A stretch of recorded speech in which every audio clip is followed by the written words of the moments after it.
Yo, Laurent, Yep. how was your week, bro? Week was good. Week was good. Amazing. Um yeah, man, I got no complaints, man. No Hmm. complaints. Did you Yeah. enjoy the football this week? Uh I mean, yeah. Yeah, I think from both games. I enjoyed it. I enjoyed it. The first one obviously, right? Bayern PSG, and then on the back of that, Atleti Arsenal. Yeah, man, it didn't disappoint. It didn't disappoint. You?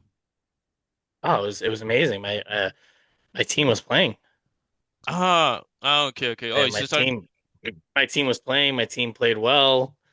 Mm, Um, we stepped on a crest.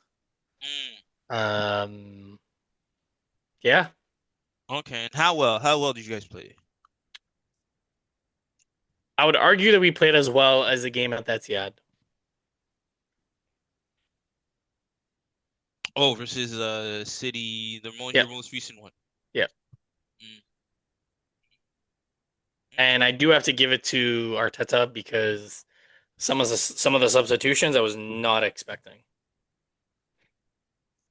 Oh, so you're saying it was positive from him, the substitutions made. Yeah, I think especially taking Odegaard off and bringing someone that's a little bit more attacking minded to try to win the game instead of see the game out. Mm, And Eze, yeah, impressed. okay, okay. Well, I mean, let's hope we see more of that going forward for the rest of the season. CJ, how are you? You Yeah, I doing was okay? gonna say I'm good, man. I am good. Laurent, the Arsenal Athletic game wasn't as dead as you thought it was gonna be, huh? No, no. And listen, I was mentally prepared for uh for the worst. Let's just put it that way. But Mm. it didn't disappoint. It didn't disappoint. I mean, ironically, there was no goals from open play, which is expected, right? From Haram derbies, Haram football, top level Haram senior executives, both those managers, right? Everything about it was just Haram. But they still somehow managed to, keep it somewhat halal in certain aspects. But again, funny enough, no open play goals. So that to me was right. But I eventually, take that as a compliment actually from you, saying that it didn't disappoint. Like that was more of a compliment than I was expecting from you. And we won't talk about some of the compliments you've been giving me offline before we started recording. We'll save that for a rainy day. But yeah, you came on the pod, and you're still somewhat complimentary of the Arsenal. So coming from you, that's not bad to say that we didn't disappoint. So I'm mm. glad that the viewers like yourself enjoyed. Oh, okay. Well, hey man, anytime. I try to keep it a buck, as they say. And did I also mention, bro, your hairline is looking extravagant. Mm. On a side note, though, right? But anywho, Thanks, man. I appreciate it. I've never heard you say something like that before, especially to me. So right, you must be in a good mood today. Sun must be shining somewhere in the world where you are bro. at least. Listen, we're in the same part of the world, man. So if it's shining on me, I think it's shining on the both of y'all as well, right? So yeah, Mm. yeah. Yeah, I Well, mean, we're listen, shining from it's shining in North London at the moment as well. So hopefully, from the football side of things, it's shining on both North London and West London. I'm not so sure about it, but you know, our brothers down the road, the little bros, we're here for you guys as well. So shout out to Chelsea. You didn't play this week, but we just have to give you guys a little shout out as well. hey, Okay. make sure we don't walk on the crest, eh? Make sure make sure we walk around the crest. Nah, that's not something we do here at the Arsenal. We're a classy bunch, Yeah. you know. Episode Uh, 103. Um, I was gonna do our general intro, but now I just want to say, like, episode 103, we're all about compliments and sun is shining and you know, HR has really spoken to us. There's no more banter, there's no more hatred, there's That's no what more I'm saying. screaming. Like, what is this? What Bro, happened to Laurent and I just, you know, we're way too starting nice. beef? Five minutes in, bro. We're actually way too nice right now. I'm not liking I it. know. Yo, Laurent, fuck you. Hey, thanks, man. Thanks. Thanks. Oh shit. No, but in all seriousness, welcome back. Episode 103. If you haven't done so already, hit that like, hit that subscribe, hit that bell. Most importantly, hit that bell. New episodes coming out, new videos coming out, weekly, daily. You never know. Sometimes we might drop 3 videos in one day, depending on the mood, depending on how much the sun is shining and how low that hairline is, and how, the Pythagorean theorem with Ahsoka Toa, You guys remember Ahsoka Toa? Hell, bro, I was gonna say that is foreign language to me. I've never heard of that before. Sine, tan, cosine. You don't remember Ahsoka Toa? Oh, from math Is that class. what they called it? Yeah, Yeah. bro. That was like the acronym to like remember it, bro. Gee, okay, well, damn, I just made myself look like a damn nerd. Jeez. No, I Thanks. remember that. I remember that. Yeah. Fuck. Anywho's, yeah, you take like the right angle and you put it on the hairline and you make it straight. No, Mm. no, no. Okay, cool. I'll just go fuck myself. Anyways, um, what a week in Champions League, eh? What a week. It was a goal fest.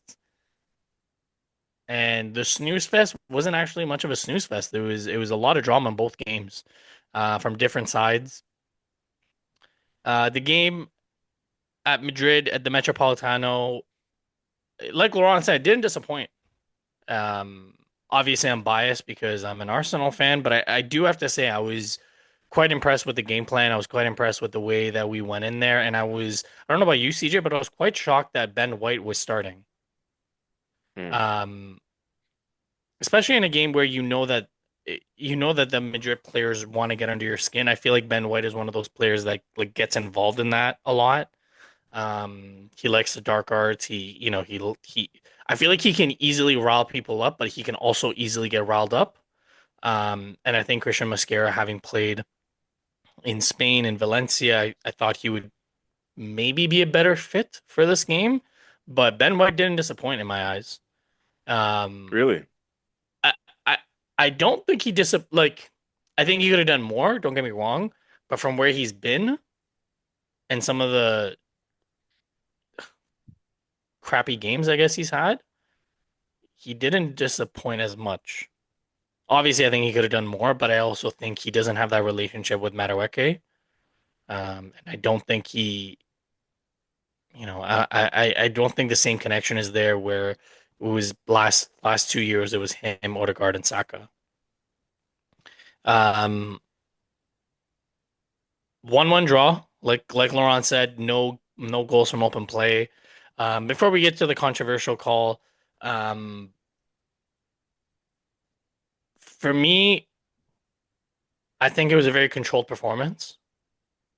Atleti definitely did a lot better in the second half. I think Simeone changed up the tactics and they did a lot better in the second half and they had a lot more control in the second half.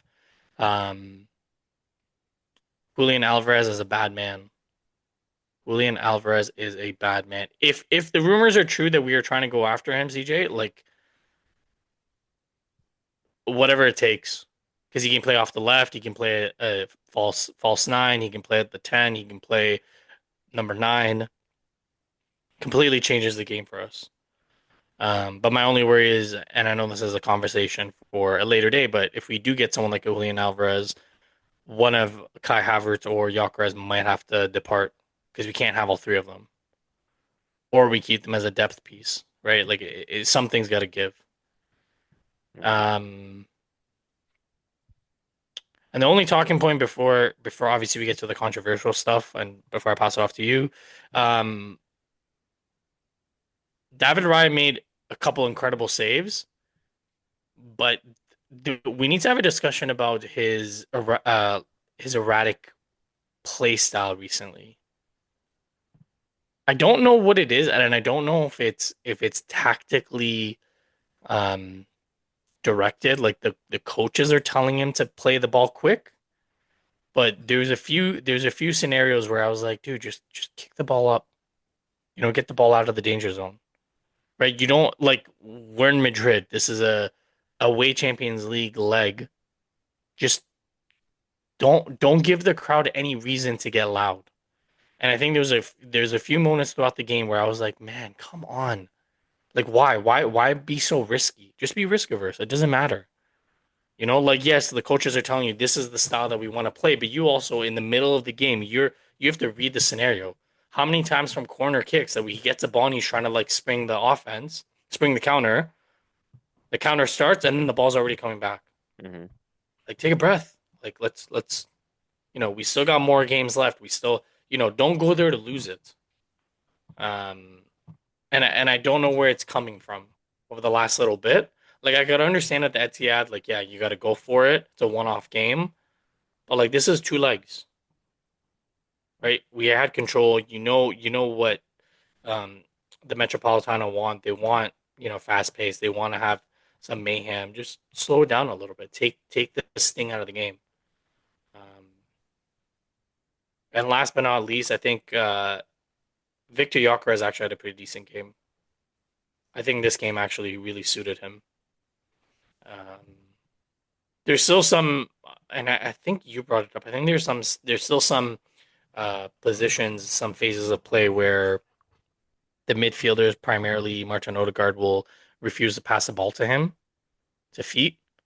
There's a few scenarios that I remember, like Gyökeres was making the run and he didn't pass it to him; he just recycled it.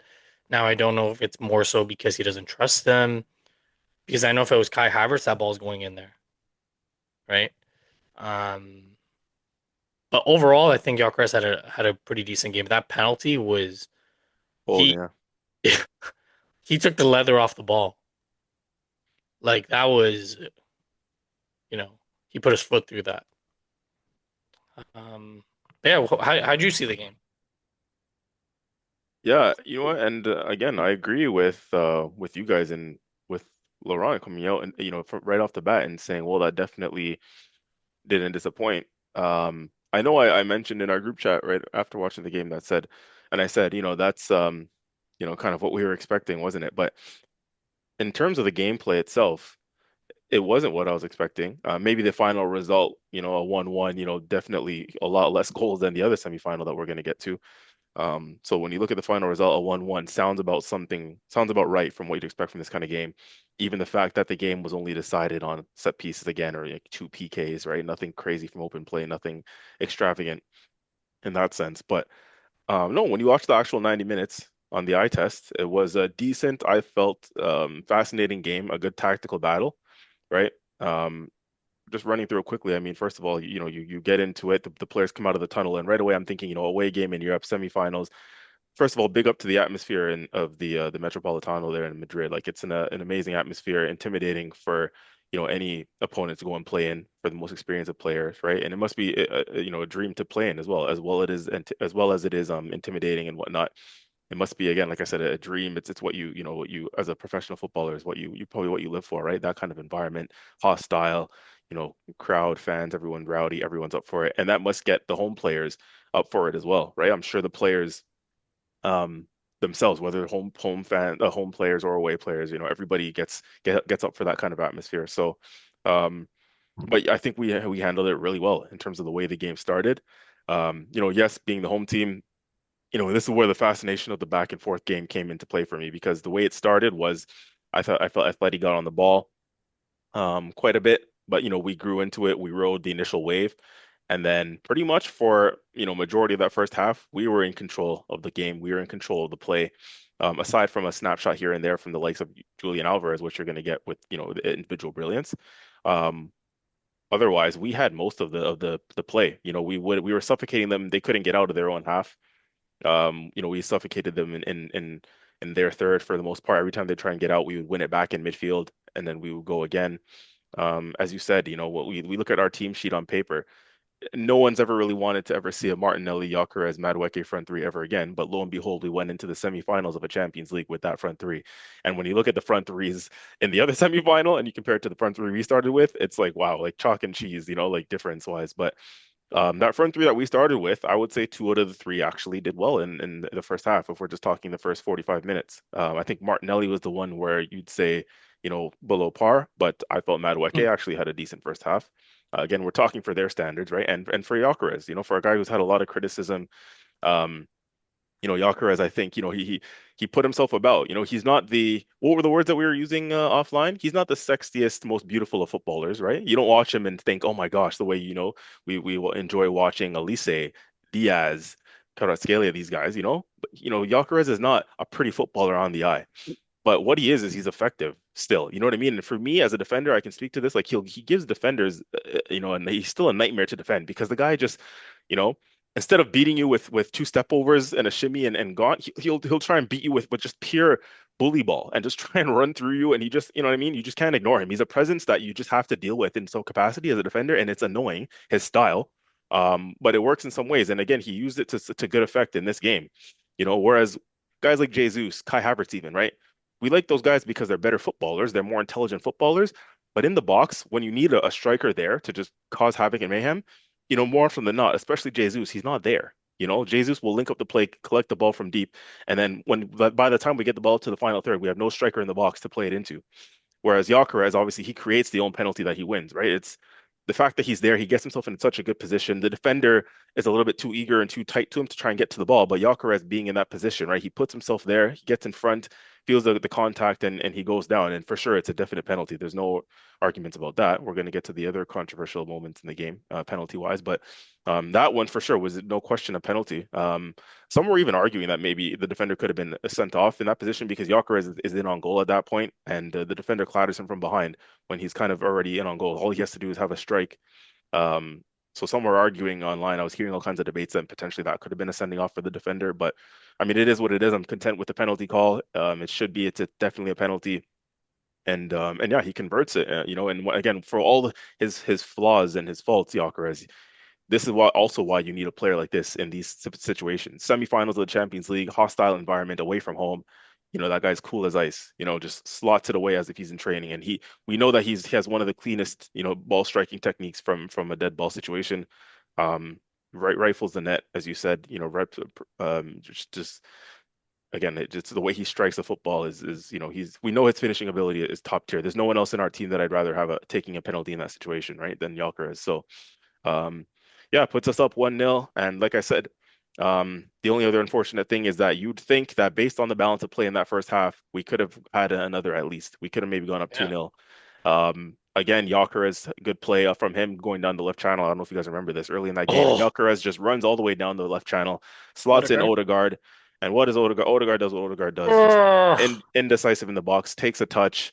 And by the time he takes a touch, gets himself settled, hits it on the right foot, and it gets blocked. You know what I mean? Whereas I feel like in Eze, Eze, anybody Rice, else in that situation even hits Madueke would hit it one time. just hit it first time, right? Like why take touches there, So anyways, yeah, you're thinking, yeah, we did well there. You would go in at halftime 1-0 up away from home, and you're pretty content with that, right?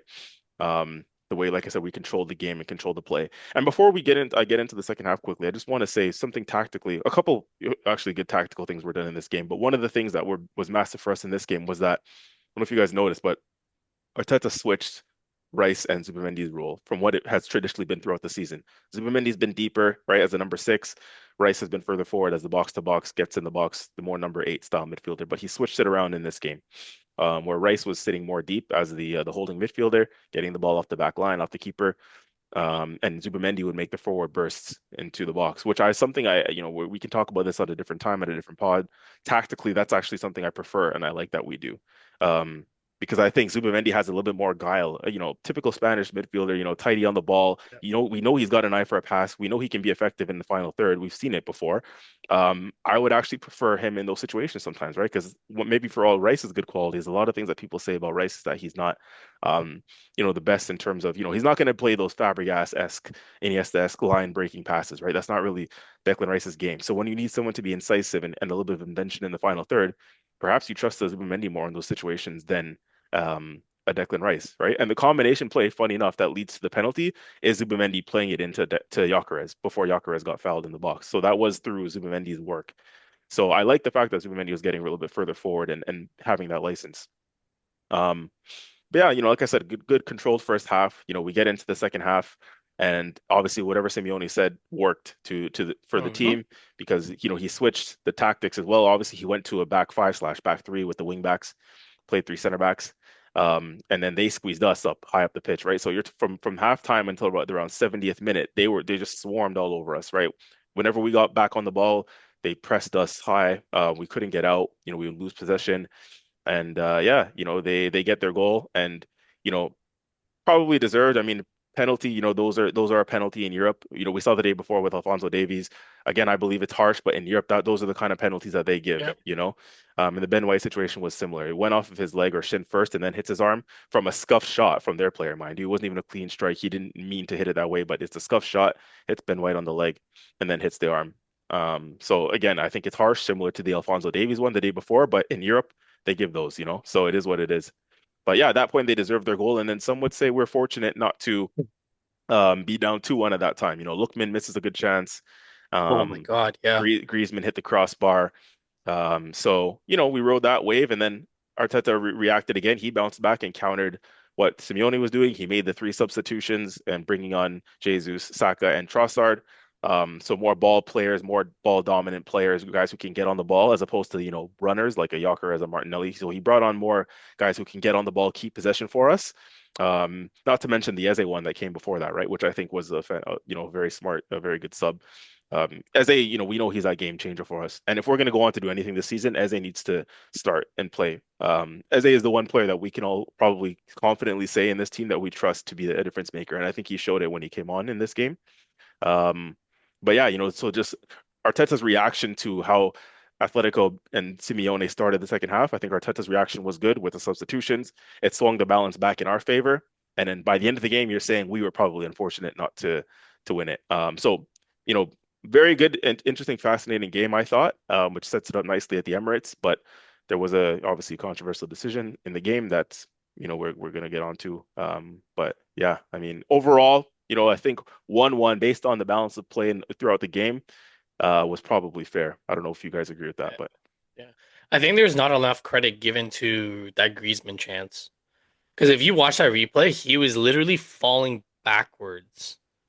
Left foot, he got it on his instep, and it mm, was like, you know, centimeters away from hitting the inside part of the post. And we've seen Griezmann do stuff like that before in Atleti and in Barca for France. Like that's almost like his trademark. He falls backwards and then he hits it with his instep. mm. Um, yeah, I think you're right. Before we talk about the controversial stuff, Laurent, as a neutral, how did you see the game? Do you agree with CJ and I, or did you see it differently? Yeah, no, I agree. I think first half, obviously, as you guys pointed out, was more so dominated by you guys. Um, and I feel like, yeah, especially when you highlight the chance that Gyökeres created. That was in the first half, right? That Yeah, Gyökeres created Yeah. for Odegaard. Man, you you can only laugh when you see things like that. I'm not gonna lie to you guys, but yeah, for me, I think. And wait, was it 1-1? Sorry, was it 1-0 at that time when he created that chance, or I actually are you think it guys? was 0-0, I It believe, was nil at the it nil. was time. Okay, 0-0. okay. Even Garnacho would have scored that. Listen, I don't know about that one, but I'll tell you this though. Ian I Liam Delap would have scored that. don't kill me. Nah, I honestly think, man, it's like I mentioned, I think it was last week, where you almost feel like the guy's a passenger on the team at times, right? Where it's almost like his head is not in the game, for me, right? A bit lackluster, lack of focus. But yeah, overall though, I thought you guys played well. You guys had your chances, right? And even the way you capitalized off that opportunity where Yulan Alvarez, right? I think he had a touch of the header. They're trying to play it out, right, very quickly. And I don't know if you guys noticed that, but Atleti, for the most part, these are like one-touch passes that they're usually playing, right? They'll hold the ball up, maybe. depending on the situation. But other than that, they're looking to play it out fairly quickly, right? Which is actually something I do like to see from teams. But yeah, that Julian Alvarez mistake in trying to hold up the play, and then the ball comes back to you guys, right? You guys get Gyökeres in, he gets fouled, and then you guys get the PK off of that, right? So I felt like you guys were a lot more responsive too with winning those first balls, right? And whatnot. But obviously, right, you guys take that lead into the second half, right? Hmm. Yeah, and then they get their PK. Um, like CJ mentioned, they made the changes, right? Tactically. And I feel like what was also done was they were willing to press a lot higher Hmm. with a lot more intensity. Because that first half for me felt like they were off a step. If you notice, right? Where they're giving you guys like an extra second Hmm. on the ball, right? Um, and I feel like in I think in at this level, right? For me personally, I think the press is important, but it only works if your team presses all together, right? And what we've seen is that Atleti does have that capability, right? Because again, if they weren't organized with that press, you guys could have found holes and gaps, right, to be able to get your runners, right, and playing those decisive passes. But yeah, other than that, it was pretty much back and forth, man. And even in that second half, right, there are phases or spells where both teams did have control. Um, but I will say this, I do think that overall in terms of chances, and even quality of chances, I think Atleti did edge you guys.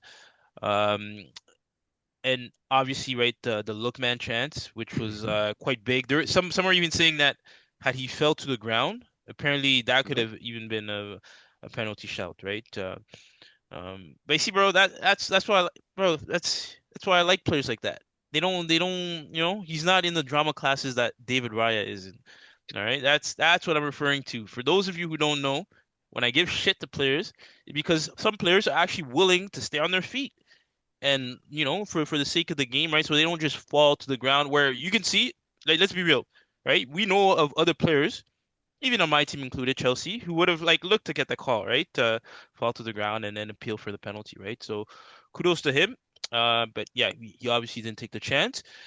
And now we go back to the Emirates on a tie, right? So I think it makes this round a lot more interesting, if I'm being honest, with this scoreline, because at this point, I don't even know if there's favorites anymore, right? Hmm. In the sense that obviously you guys do have the home advantage. Personally, I don't know if you guys even want that because I know there's been talks of you guys with the fans, right? But I guess that was during the spell where you guys did suffer a few losses. Where Merdad, you mentioned that there's one game in particular where you're like, I'm glad it's not a home game because the fans might start booing or you know what I mean? Like Or the Em West, like the upcoming West Ham game. I'm glad it's the away game. oh, okay. But do you But feel yeah, there. Yeah, I'm glad. I'm glad that like I think it was what game was it? I think it was after City we played Sporting away, right? mm, Pretty sure it was Sporting away after City, or was that before City? Sporting was before City. Sporting was before City. Yeah, I think it was either way. Yeah, I think we play better away from home because of the way the anxiety of the fans, because the traveling fans are just there to support. mm, right. Um, a serious question though: will the Athletic players walk on Arsenal's crest? Wait, Directive given by Simeone. All right, walk on the crest. wait, where's your crest anyways? Is it I have no. I mean, you guys have a crest on Yeah, the crest? Oh, yeah. Um. gotta All hit right. up Earth fan for that. He can tell us exactly where that crest is and where it's gonna be for the next like 5 to 10 years. Oh, shit. Okay, let's quickly go through the two penalty decisions and then the one that was and wasn't. The Gyökeres penalty. Penalty, PK, yes, no? Yeah, yeah. CJ? Yeah, for sure. Yeah, I said it already. It's definitely a pen for me. Ben White, penalty. I think that's a pen for me. I think that's a pen more so than the Alfonso Davies one. CJ?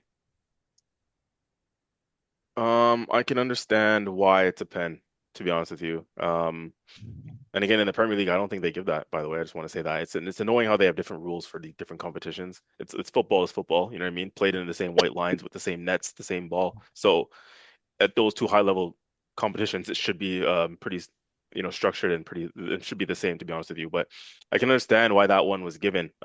His arm is out, to be honest with you. And a lot of people were criticizing Ben White and saying because in that same action, Gabriel has his hands behind his back.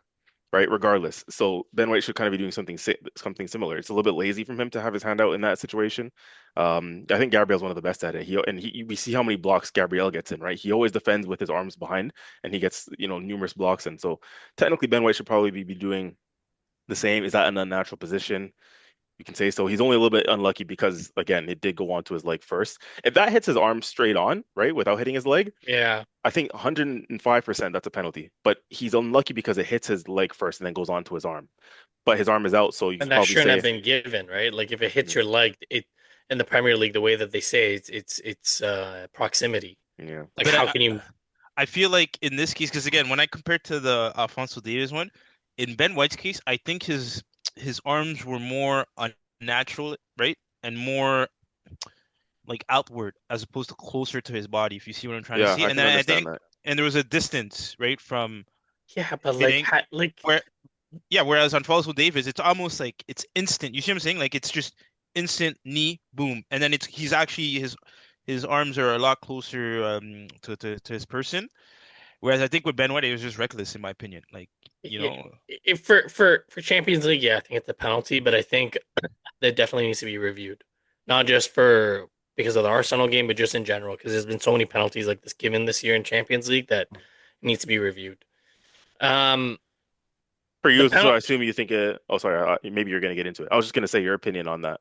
You Oh think my, it's a penalty or not? I mean, for the way Champions League has called it this year, yeah, it's a penalty.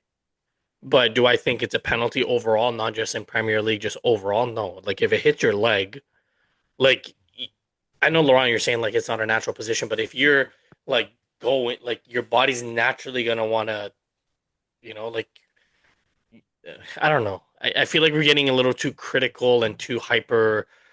Like it's not like a handball is like. Do you guys remember Luis Suarez? What, the World Cup? Yes, the World Cup, like that is a handball. He intentionally uses hands to impede a goal.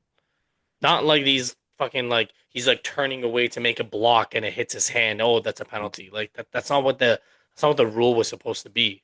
Same thing with offsides that we're trying to like put lines and see how many millimeters is your toe ahead of the other guy's toe.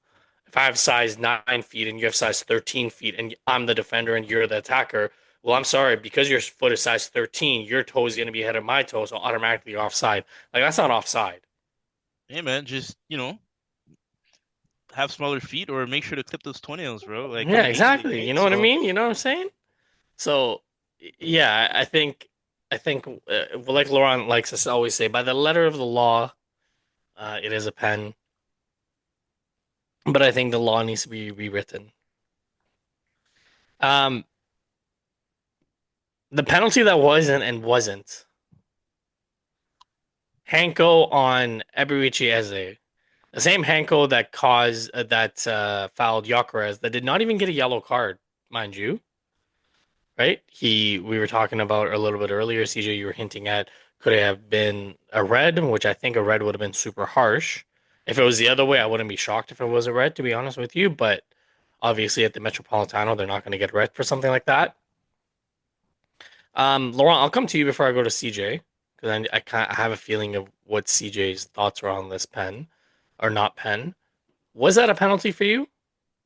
The one on Ebery Chieze?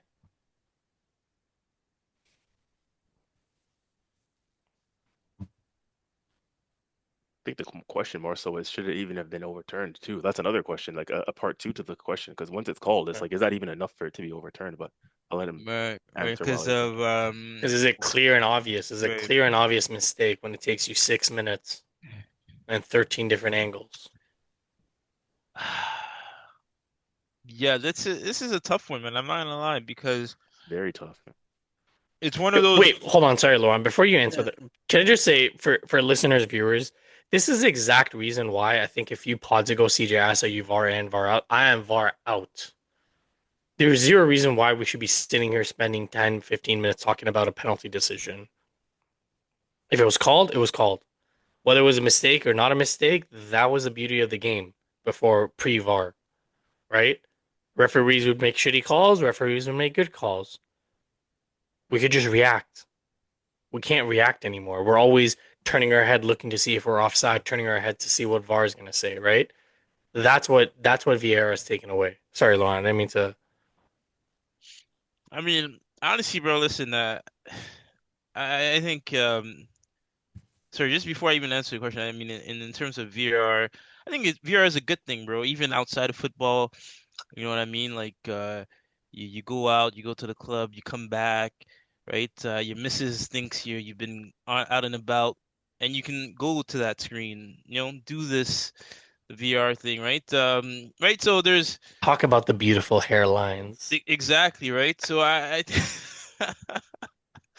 no, but in all seriousness, though, in all seriousness, I think this call is hard because for me, here's the thing. In real time, I can see why a ref might give that as a PK, especially if you don't have a good line of sight, right?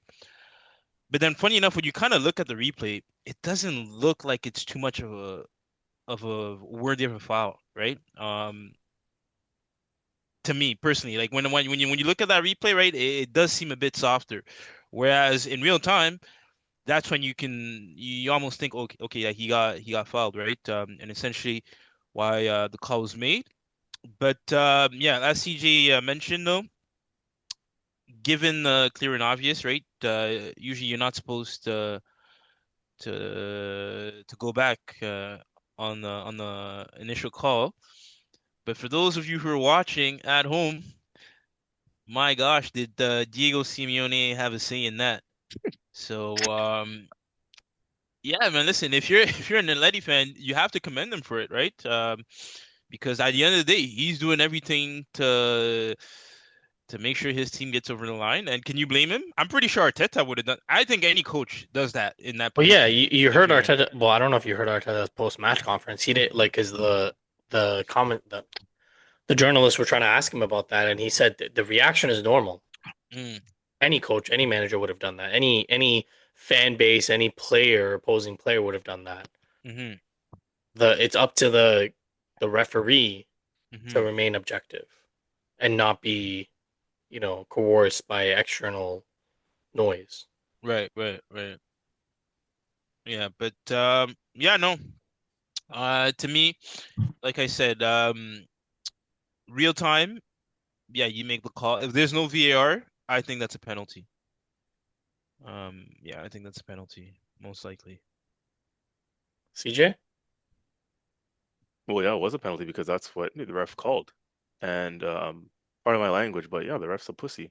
He bottled it in that situation for sure. Because once you call that, right, the fact that the three of us are debating it, the fact that the whole footballing world is debating it, the fact that it took him 13 views on the VAR screen to look at it before he decided to come to a conclusion, the fact that he's listened like this, hand to ear, and on the field of play at the time, listening to what the VAR guys were discussing, listening to what the conversations were about for about a minute and a half, however long it took. The fact that all of it took that long means that you overturned your call and you absolutely bottled it because again, it's not clear and obvious. Basically, VAR, what they did in this game was they re-refereed the game, right? Whatever call on the field of play at that time happened, I think would have been we all would have been okay. We could have had our deliberations online afterwards and said, penalty, not a penalty. But again, it's up for debate. It's 50-50. So go with the on-field call. VAR came in and re-refereed the game, and I think it's As Didier Drogba would say, a complete disgrace. As Mikel Arteta would say, disgracia. It's disgrace is the right word to use in this context, and Arteta mentioned it in his post-match press conference. He's fuming about it. You can see it. And he's learned from press conferences in the past on how to be a little bit more tamed and controlled in his emotions, and controlling some of the things that he wanted to say, because you can tell what he really wanted to say in that press conference, right? But he did make his point. He got his point across really well in saying that, it's unacceptable at this level. Which is the truth. It makes Yeah. you look like it's an embarrassment. You're at the highest level of the game. This is semifinals of the Champions League. It doesn't get any bigger in club football than this. And this is how you guys are acting. And as a referee, you get put in this position, trusted in this position to referee a big game of this magnitude. Yes, I understand that human beings can make mistakes, right? You're a referee, and regardless of how much money you make, and regardless of your prestige in the game that you're refereeing a Champions League semifinal, you're a human being. You can make a mistake, but it doesn't mean that you're excuse of criticism. You bottled it, you bitched out, and that's a fact because at the end of the day, you go with your on-field call. If you're unsure, you would have studied this at the beginning of the season when the referees sit down in the little panels and they talk about exactly these type of incidents, clear and obvious. You go with your on-field decision if you're unsure about what's going on, and it's going to take you 5 minutes before you come to the conclusion whether you look at the screen or not. You know what I mean? It's just you stick with your on-field call. That's what would have been discussed in refereeing panels and all that stuff ahead of time at the beginning of the seasons, and that you're trained for these situations.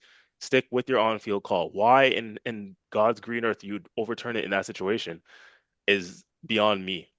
But we all know what the real reason was. I mean, again, you're in that atmosphere. You're in Atletico's home ground with the manager doing his pom poms. You don't get the pom poms out and doing his like little waving and cheering and dancing and all that, hand movement stuff that he was doing to influence you. Again, the home players, the home fans, the crowd, everything there, right? Just influenced you to overturn your decision. Let's be honest. And maybe I'm exaggerating a little bit, but can you guys tell me otherwise? Like, if that No. call is given for Atletico, is he overturning that? Yeah. Well, one would say if No, that was Arteta, Arteta would be scolded right now in the media, be like, "This is the behavior that Arteta needs to stop." Blah blah blah blah. if the Like, referee, if Artleti is in that exact same situation, and I don't know, Gabriel fouls Julian Alvarez in that situation, and Julian Alvarez gets the ball first, and Gabriel fouls him, do you think he's overturning that call hell in no. that stadium and getting out of that stadium alive? You know what I mean? So let's just be honest about it, right? Let's just call it a spade and say what it is. He bottled it in that situation because of the time in the game, because of the atmosphere, because of where he is before where the game is played at that very moment in time. He bottled it. He succumbed to the pressure, and it's unfortunate to see in a game at this level. I think it's really, really unfortunate to see at a game of this level, and I think it's a shame. And all it should really do now is give us the extra motivation in the home game to go in and make amends, right? It's a little bit of an injustice. 1-1 was obviously the final score, and that's still a good enough position for us. Um, but all it means again is this extra motivation to go back to the Emirates and seal the deal. To be honest with you. Yeah. And listen, before we move on, it was such a big talking point. Sorry, I got a little bit more heated because I'm more upset about it today than I am yesterday in the moment. I don't know. I woke up today and I was even more cheesed about it because let's be honest, these are big moments, right? And ties like this. Again, the magnitude of the game, Champions League semifinal, these are very big moments that could easily change the tie, right?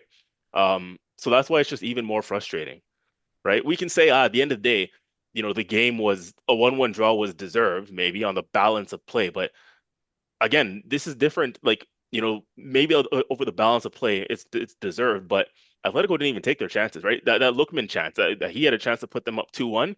Nobody else influenced that shot other than himself. You know what I mean? He's in control of that shot that he takes. That's just poor finishing. So, oh yeah, well, the Atletico could have gone up 2-1 at the time to win the game, but they didn't. That was down to him and his poor finishing. You know what I mean? If your finishing isn't good enough, you don't deserve to win the game, do you? Right? You shot it right at the keeper. You fluffed your lines in that situation. So that was all in Lookman's control. Whereas this one was out of our control. We got the penalty that we probably deserved and we should have gotten in that game. And then the referee did what he had to do, and he put his influence on that game in that moment. I'm sorry he did, and that's what changes it. So we're 1-1 for the neutrals, and for the viewers. It just makes it an even better spectacle going into the second game because now it's all to play for, right? So the TV revenue, the TV deals, the people, the Sky Sports, all the people who whatever, well, they'll enjoy this, right? They're lapping it up, and they're gonna make their money off of the second leg because it's like it's all to play for, right? 2-1 to the Yeah. Arsenal, going back home, it sounds a little bit more boring, right?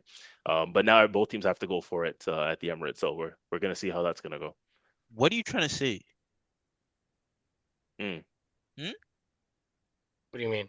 Yeah, no, with the last bit of part that what are you trying to say? Like that there's a narrative that there's a conspiracy to have Arsenal, draw. So right? Because you said that if we were up 2-1, Mm. right? Yeah. So what are you trying to say? That the footballing world is pulling strings here to make this game right? No, Like I'm genuinely asking, right? Like, I'm just saying it's not as fun, right? I guess. So hmm, Was interpret that how you will. okay. wasn't it that referee that was caught getting paid to change calls? Pretty sure it was that ref. I forgot what his Is it Really? name really? was. Bro, I there's no forgot, way, I bro. forgot what his name was. Hold up. I Pretty do sure it know it, was. it came out afterwards. I do know that this is a referee who's tended to make a lot of high profile errors in big games, World Cups and that. Yeah, I'm pretty Um, sure it was this ref. but I don't know about what that one that you're saying there. That's a He whole was different caught thing. and he's still like able to ref a semi-final Champions League. Danny, yeah, here we go. Dutch, yeah, Danny. Yeah, this guy rings a bell for me.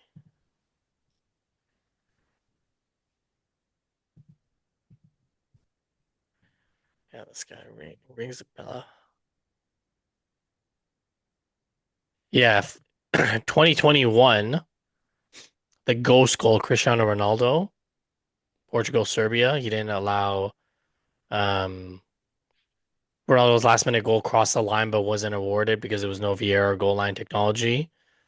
There was the Arsenal one, obviously that's the recent Euro 2024 Italy Croatia. 8 minutes of stoppage time, allowing Italy to equalize. Euro 2020 England Denmark. He awarded that controversial penalty in extra time to England.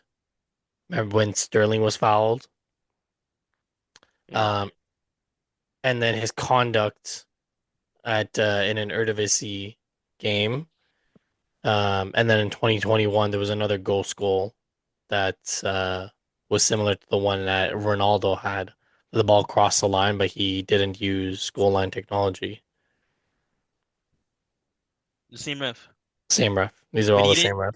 but he didn't take money, right? Like for any result or anything like that. Mm, Yeah, because there's no way you're still refing if you're getting caught doing something like that. let's see. I'm trying to see. Oh yeah, Yeah, there's a definitely not publicly because yeah, like you said, he wouldn't have been able to ref games, so maybe he didn't get convicted of anything. apparently there's a there's a few articles that I'm reading right now just quickly um that his integrity and bias has been questioned. So if these are the types of things that are coming out, like, they don't just come out from nowhere.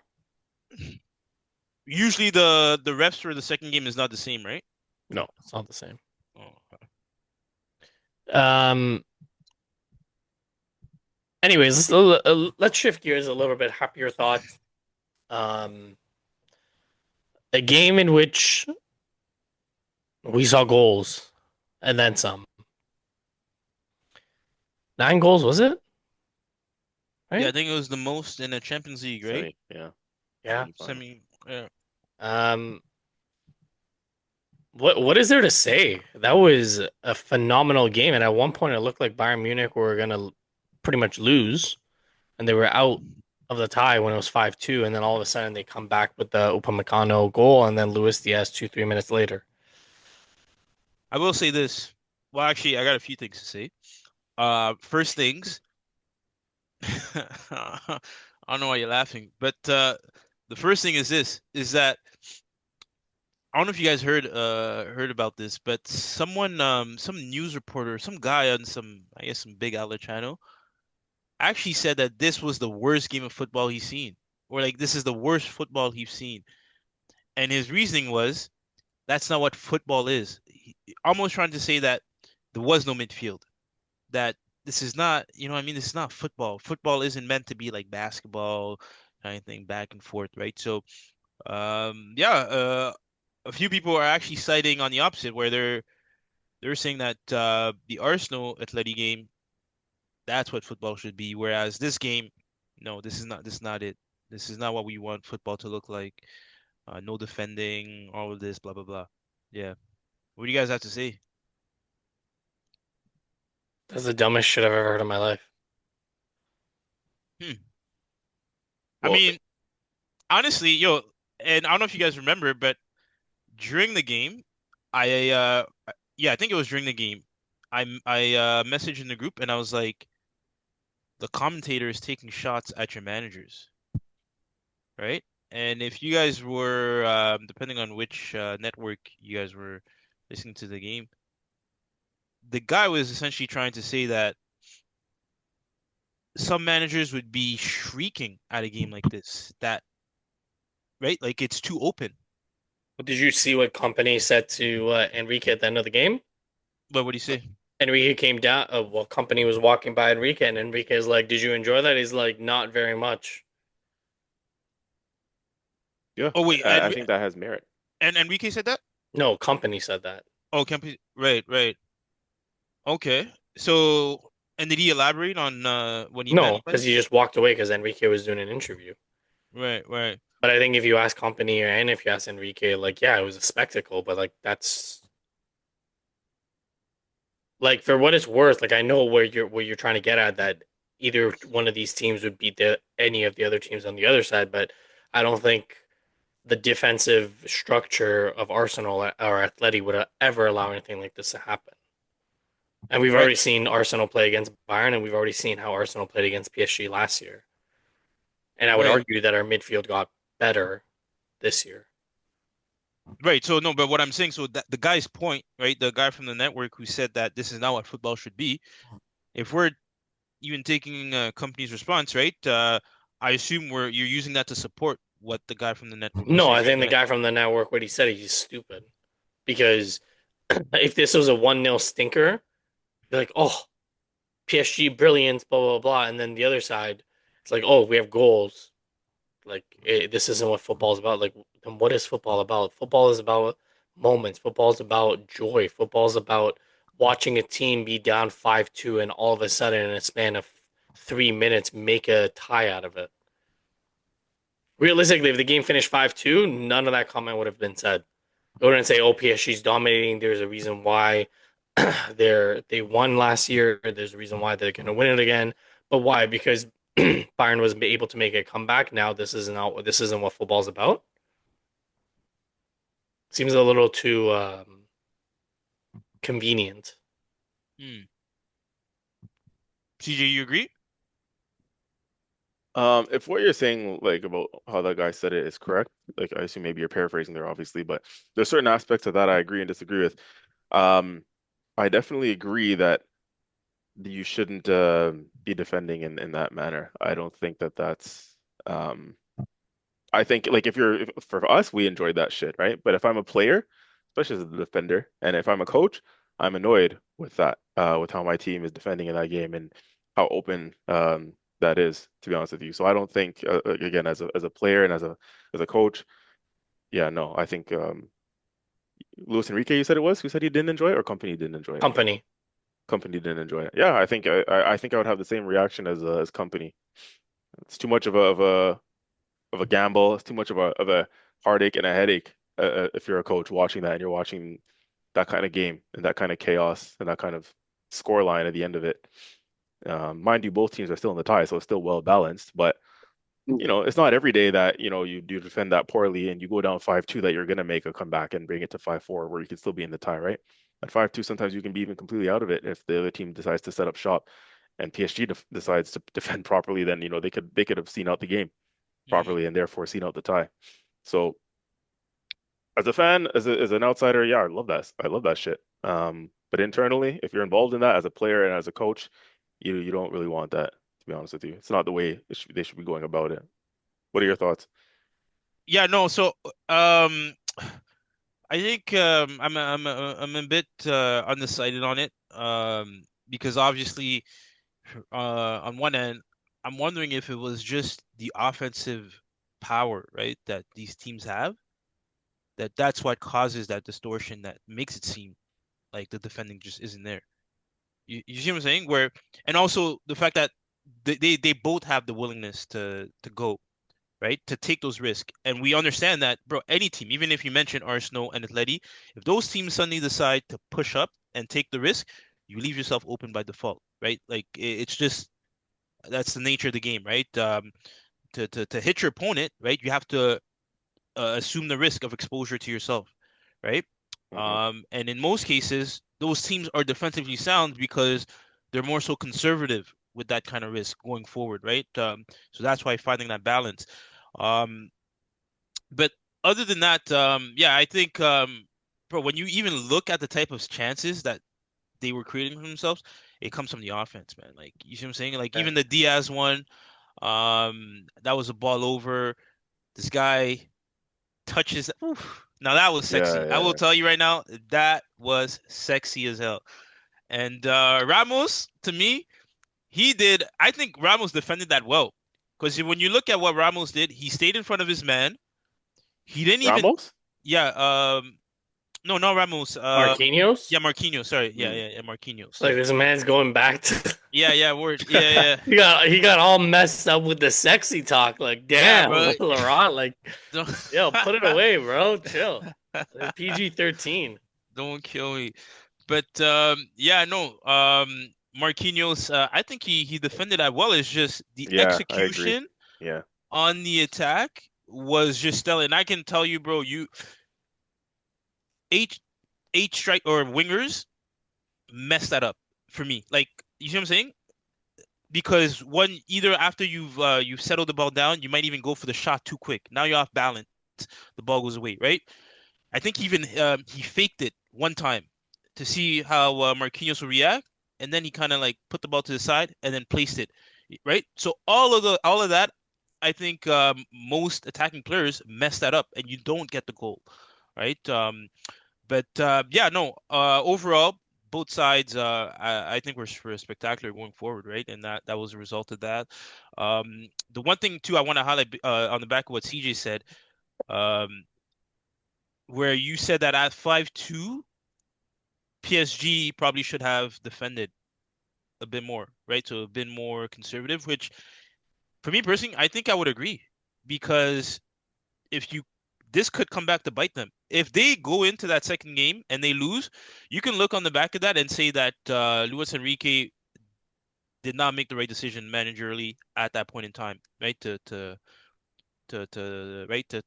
capture the tie essentially, right? So that could be a talking point then. But all in all, man, even the 5-2, like I said, you guys were laughing, but Chelsea, when we faced PSG at that time, right? We were still in the game. We were still 2-2 when Bayern was down 5-2. It's just the difference, as you can see, right, is the offensive power going forward. So just another No side note there. Garnachos, eh? Yeah, man, that's again, right? That's the difference, right? So it is what it is. I can't be too upset, but yeah, good game, good game. Some would say your favorite coach is missing a Luis Diaz. Slot. Yeah, yeah, no. I heard it was for a wage increase, and then he left, and apparently Gakpo now has that same wage paid out to him that they refused to give Diaz initially. Interesting. Mm. One is in contention of making a Champions League final. The other is what's the other one doing? Oh, the other one's fighting for top four. Hmm. Yo, by the way, for those of you who don't know, apparently Luis Diaz has won everywhere he's been, every single time. Yeah. Yep. Guess the hairline isn't the only thing Arnie Slot got wrong. I hate him so much. I can't even front. I hate Arnie Slot so much. Um, you know who I don't hate? Marco Silva. Another London derby as Fulham head to the Emirates. This weekend, though, CJ, I hope Marco Silva turns into prime prime Thomas Frank, the Arsenal agent, drinking out of a Arsenal cup, and I hope the Arsenal B team play to their level as the B team and roll over for Arsenal to go 6 points ahead in the title race. Um, we know you're going to do your pre-match video after Arteta's press conference. Now, for me, the real big talking point for this game is yes, we have an opportunity to go 6 points ahead. The other opportunity that we have is creating a gap with goals. As it currently stands, we have 64 goals. Man City has 66. We have 26 goals against. They have 29. This game, if if we can get two, maybe even three goals, that would be elite. That would be an elite game for us because not only would we have more goals for, but also our goal differential would be higher as well. Because I believe the first part of the goal differential is goals for. If you guys are tied, I think it's goals for. If it's tied on goal differential, um, and I think we can do it. I genuinely think we can do it. Um, Obviously, Bukayo Saka is getting healthier. I don't know if you've heard anything about Urian Timber, but he just fell off the face of the earth, and I don't know what is going on because he is going to be very crucial if he can make a comeback for this run in. Obviously, we've been in the run in since a few weeks now, but we're missing Adrian Timber. We're missing that solid right back. Um, a part of me is kind of happy that it's a double-edged sword because a part of me is happy that Timber's out because remember how we prior to Timber being out, we were seeing him pop up at right wing and in the box. Mm. And now that we have Mosquera and Ben White, it's almost like Arteta's reversed his tactics into keeping them on the outside and getting the wingers going in. You know what I mean? I don't think he's having. I mean, I'm saying that, but when Mosquera came on the other day, he we didn't even talk about it when Mosquera popped up in the box and he he took Oh a yeah, yeah. That was a good strike, man. he's like fuck it, I'm going for it. But overall, we're not seeing a lot of that anymore since Timber's been out. So, um, maybe in hindsight, it's good in some ways, but I'd still take his solid defense, especially with the games that we're having. Um, I don't know. Again, I know CJ, you've touched on this many times. Even though on paper we're supposed to win this game, it is still a London derby, right? Man City's going to play Everton on Monday night. That's not really a derby, London. We have what, six derbies, if I'm not mistaken, right?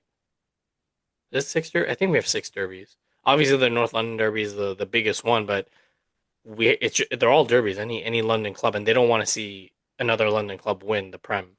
So it's going to be a difficult game, but for me, I think we're going to win either 2-0 or 3-1. I think we win by a two-goal margin. And I think we just take care of business. That's interesting because I swear not too long ago I actually remember you saying when we were foreshadowing the games to come. I think you mentioned that if not this was going to be our toughest game or one of before that reason. I know you mentioned the London Derby factor. I think that they were going to play us really hard and really difficult in this one for that reason. You still I, stand on that? yeah, I think it's going to be a hard-fought game. Don't let the scoreline fool you. It can be a 2-0, but it could be the XG could be 0.89 and they could have a, 1 XG, right? We could get two set piece goals, ole ole. Um, I still think this is going to be a tough game. Um, and I think they're going to come out swinging the first 20 minutes of the game, but I think we're going to be able to weather the storm and I think we're going to take control and win the game. I wouldn't be shocked if they scored. Yeah. I'd be shocked if they scored first, but I wouldn't be shocked if they score. Like I wouldn't be shocked if we're up 2-0 and then they score and then we go on and get the third. Yeah. I think for me, I mean, first of all, yeah, shout out your boy Marco Silva. Definitely a good manager. Maybe because he's got a full head of hair. Hey, look at that Maybe that's why you hairline. rate him so much. But yeah, no, I think they're gonna come and make this difficult, man. For sure. Obviously we got Arsenal boys in there who, it's funny because I don't know if you remember the clips going around when I don't know if you've ever seen this. Alex Iwobi, Emil Smith Rowe, I think they were on the coach bus after one of their games. They were watching the North London Derby. And they were watching when we played Spurs and when we scored, right? The Arsenal boys, Iwobi, Emil Smith Rowe, those guys, like they were doing like the Gyökeres celebration. They were bigging up Eze when he scored. Like they were watching the game like on their phones on the coach bus, right? And they were giving it to what's the ex-Tottenham boy's name? I think it's Sessegnon. Yes, Brian Sissignon. Ryan Sessegnon, who plays for Fulham but used to play for Spurs as well. So there was back and forth happening on that coach bus. That we saw the video clips of it going around. So the Arsenal boys, right? The Iwobi, Smith Rowe, those guys they still support Arsenal and they still obviously want us to win the league. But so it's going to be interesting, going up against us in this game. Can they do us a little bit of a favor and just take the foot off the Saying gas? saying they're not going to walk on the crest. Oh, they're definitely not going to walk on the crest, bro. If anything, they're going to kiss the crest, kiss the mat. Oh shit. Um, but yeah, listen, man. All in all, we should be beating Fulham at home. If you want to win the league and you need to make up points for losing to Bournemouth at home, which is still a disgrace of a loss, you have to go and beat Fulham at home, man. Um, I think it's as simple as that. And my concern was always the fact that obviously playing, midweek in the Champions League, yes, we still want to be in it, but my concern obviously is the mismanagement throughout the course of the campaign for some of our key players and managing fatigue. On paper, we have the better players, we have top quality players, world-class players in there, so we should go out and win the game. But mental and physical fatigue at this point, like our core, our spine, and when I say spine, I'm talking about our two center backs and our two center mids have played so much football, especially the two center mids. Let's be honest, a lot more running in there than our center backs, right? Zubimendi and Declan Rice have played so much football this whole season. They have been mismanaged, in my opinion. There's not been enough rotation in there, and I pray and I hope that with 5 games left, 6 games left, max, whatever it is that we're gonna have for the rest of the season, that we can just somehow keep them ticking and get them through without any muscular injuries. Knock on wood and all that stuff. Um, get them through without injury, man, because those two are playing high intensity games at this stage of the season, week in, week out now. 90 minutes, Europe, Premier League. Like, can we keep squeezing every last bit of the lemon, as they say, right? To get that energy out of them, to get, keep their energy levels up and without them running on empty. It's gonna be hard, man. It's gonna be difficult. So we need another 90 minutes or from one of them, if not both of them, again in this game. A lot of running, a lot of mental, exhaustion, physical exhaustion, and so I hope they can keep their levels up high to maintain it. Center backs the same. Um, it's gonna be difficult, man. So listen, I hope that we can do it. I believe we can, and I believe we will. But I think it's gonna be another tough game. I think we'll probably win by a 1 goal margin, to be honest with you. Here's a stat for you. Yeah. Fulham's last three away games, Brentford away, Liverpool away, Forest away, they failed to score. The last time Fulham scored away from home was February 22nd when they put three past Sunderland. See, I hate those kind of stats because over the years it's always been, we come up against those kind of teams and then it comes in comes Arsenal, right? The Yeah. Christmas present, the gift that's always giving. We're always the ones that, you know, pretty much give these teams, we'll kill those stats. So any team that comes in to our ground, we know with bad form or with these bad records, it's like up steps Arsenal, just a gift that keeps on giving sometimes, and lo and behold, you can see them, I don't want to say it, but like you said, you can see us kind of conceding in this one, and we're gonna have to maybe, overturn it or just scrape over the line. But yeah, I think it's gonna be tough for us, man. But I think, like I said, man, Fulham at home in a title race with 4 games left. Let's be honest. If you want to win the league, you have to win that game. I think it's just as simple as that. And to be honest with you, I don't know where Timber is. I hope he comes back into this one relatively soon. We don't need him for this game per se. We should still get past Fulham without him. But we're gonna need him, for the games coming up. So listen, I think at the end of the day, if we do get past Fulham, you're then looking at 3 games left. in the league, 2 games left in the Champions League potentially, right? If you beat Atletico, then go to a final. 5 games, man. 5 games to glory in all competitions. Like just do what you can, make yourselves heroes, and get over the line. And like I said, I think it's very important to go 6 points clear before City next kick a ball and put all the pressure on them, right? So, how do you think we're gonna line up though? Like, what do you foresee with the starting 11? This is a game where I would love to see Lewis Skelly in the midfield over Zubimendi. Um, I think Gyökeres starts. I think Martinelli start. Depending on how Saka's fitness is, I think either will start or he'll do this. He'll play the second half, and Madueke will start the first half. Back line, I think it's gonna be unchanged. I think Mascara will take over right back, um, and then Capie is gonna hold left back. I don't think we're gonna get too cute with it. I think the only thing that I would love to see is put Lewis Skelly in the midfield, give Zubimendi a rest. And then, as the game, we get a little bit more control, take Declan Rice off and Lewis Skelly off, put Zubimendi and Norgard on. Wow, I mean, you're wishful thinking there. I definitely do not foresee a scenario where we're gonna be able to do that. You know what I mean? There's no way he's gonna do that If, unless we're a couple goals up to the good. But yeah, at this stage of the season in this tight title race, we're not gonna, he's not gonna take those yeah, guys off to put in yeah. left on the But line. this is a game where I would love to see Lewis Skelly. I think this is a Lewis Skelly game. I think playing against some ex-Arsenal boys, I think he's going to want to show up, and I think he'll have a chip on his shoulder to prove a point to them that he can play at that level. Um, yeah, I don't think much is going to change. I think it's going to be as strong as possible. That's the only change that I would see. Um, Wait, so he's gonna go with the strongest lineup, and then you guys have a game on Tuesday this time, right? Yeah. Mm. well, he doesn't have any other choice. Do you think, to what degree do you think there's gonna be an effect on the Tuesday game with that, right? Because I assume for on Atleti's side, I think they're already out of Yeah, they're Yeah, gonna La rest Liga. everybody probably, yeah. Yeah, yeah, that's what they're I'm out. saying. Yeah, so right, they're gonna be well rested. So do you think that's gonna factor in into right, to what degree? What I can say is that my hope and the expectation is that at this stage of the season, like I said, whilst there's a lot of fatigue and players running on empty, probably some injuries that we don't even know about.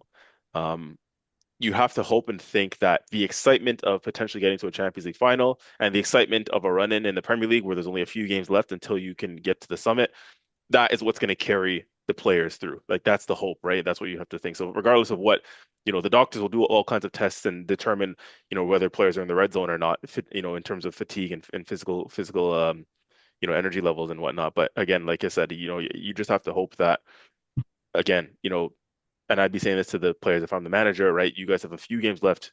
Give it everything to get to the glory because the finish line is in sight. So Yeah. it's just a matter of just pushing yourselves there to get over it. And I think from a player standpoint, that's how you have to push yourself on to, right? You just have to think like the adrenaline and the excitement of we're 1 game away from a Champions League final. We're 3, 4 games away from lifting the Premier League. It's in our hands. Like that has to carry you through. That's the way I see it. And it's 5 days after the Athletic game. It's 4 full days of rest prior to West Ham.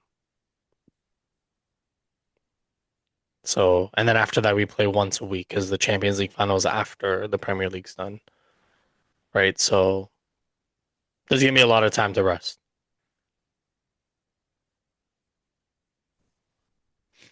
Um, just quickly before we go on to the prediction series, I do just want to give a shout out to a couple other Premier League teams that were playing in Europe on Thursday.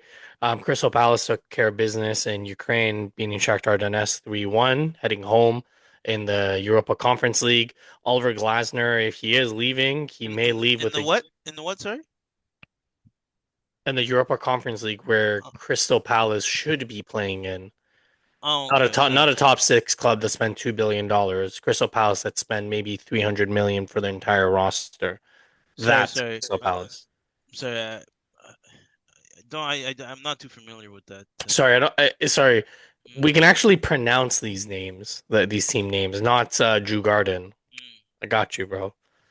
Um, you're Liam Rossinier, Strasbourg. is in the other semi, and they're down 1-0.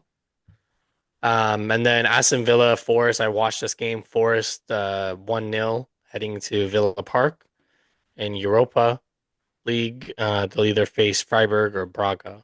That's gonna be very interesting. Forest, who I feel like they're out of the relegation battle, but the City Ground was bumping for that game. Um, so yeah, we're prediction series. We're winding down. CJ and Laurent tied on 90 points. I'm on 81. Um, Seeing as that I'm at the bottom of the table, Arsenal Fulham, you know where I'm going. Arsenal. Yeah, I'm gonna go there as well. Damn, you gotta copy me, eh? Hmm. CJ? Yeah, yeah. Arsenal. Villa Spurs. Spurs after their first win, Villa coming off a loss. I got Villa. Yo, I'm gonna have to go Villa, but I think they can disappoint. But I'm gonna have to go Villa on this one. Oh, this one is fucking tough, man. Villa's not in great form right now. CJ, you gotta do it for your boy, Taylor. Just say Spurs. To me, it's either Villa or a draw. Like, yeah, that's how I see it. And then plus, I think Xavi Simons is injured, Yeah, eh? I was just gonna say that's a big one. Like He's Spurs done. are actually on their last legs. I think Solanke is Yep. yeah, no. Spurs are Despite how going down. despite how bad Villa has been recently, I think they're gonna have to bounce back at home. So I think yeah, I think Villa is gonna win. Spurs are going down. Spurs are in trouble, man. Um, Big matchup of the weekend: United versus Liverpool. I got a draw. I don't see um I don't see Liverpool winning this game. Although if they do win this game, they go tied on points with United, and they can take over a third spot. But I think United hang on, and I think Carrick rallies the troops, and I think it's going to be like a 2-2 draw.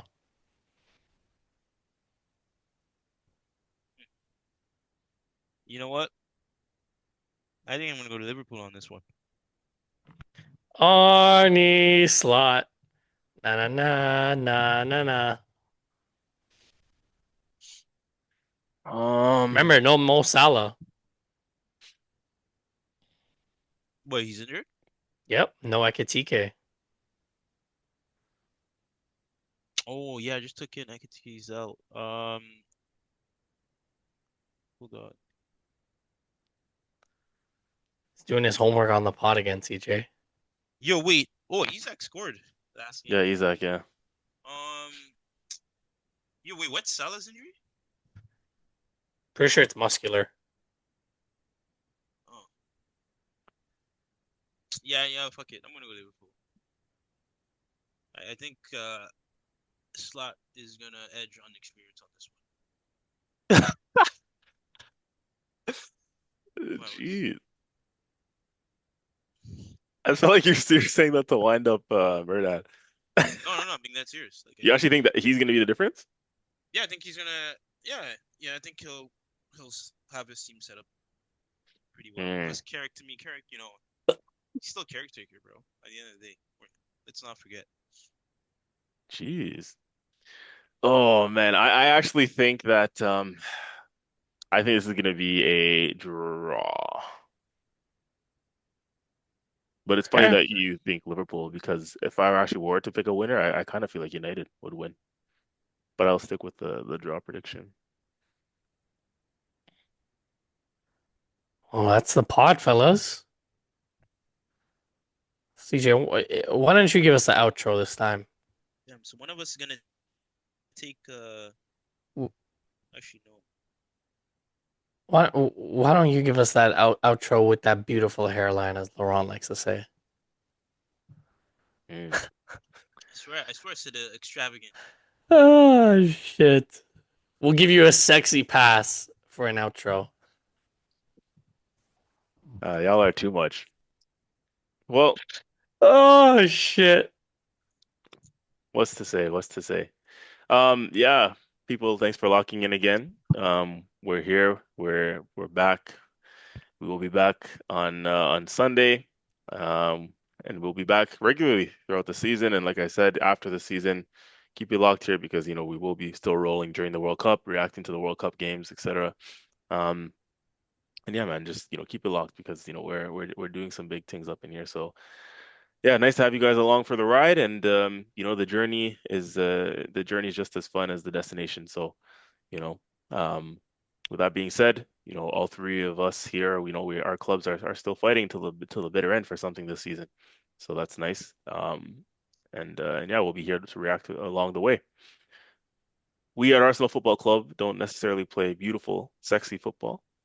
Um, but some would say it's effective considering the competitions that we're still in. So will it be such at the end of the season? Will it be all worth it? Stay tuned and find out on the next episode of Dragon Ball Z. But no, I'm kidding. Like and subscribe. We'll see you guys on the next one. Adios. Adios. Peace.